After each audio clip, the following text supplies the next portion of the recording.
Info television থেকে খবর পড়ছি আমি নাসিরউদ্দিন শিকদার। সমবায়ীদের নিয়ে আত্রায়ে দিনব্যাপী ভ্রাম্যমাণ প্রশিক্ষণ দেওয়া হচ্ছে। বিস্তারিত কামাল উদ্দিন টগর এর ভিডিও চিত্রে।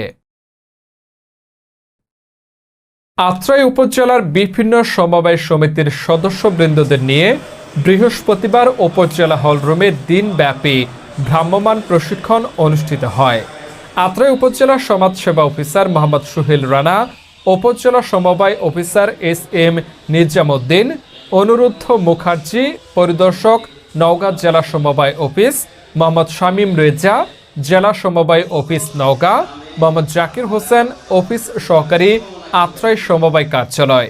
বক্তব্য রাখেন রীতা রানী পাল, সদস্য জাগরণ মৃৎশিল্প বিশা, মোহাম্মদ জামাল উদ্দিন, ভোপাড়া পল্লী সেবা বহুমুখী সমবায় সমিতি প্রমুখ।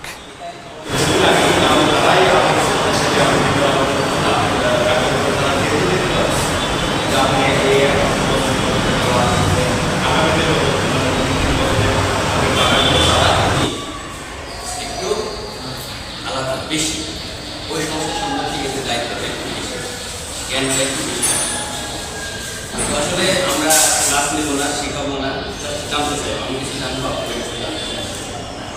আপনাদের যে শিক্ষাশ্রী সংগঠন কর্মকাণ্ড সবকিছু কিন্তু। এতক্ষণ ইনফো টেলিভিশনের সাথে থাকার জন্য সকলকে ধন্যবাদ।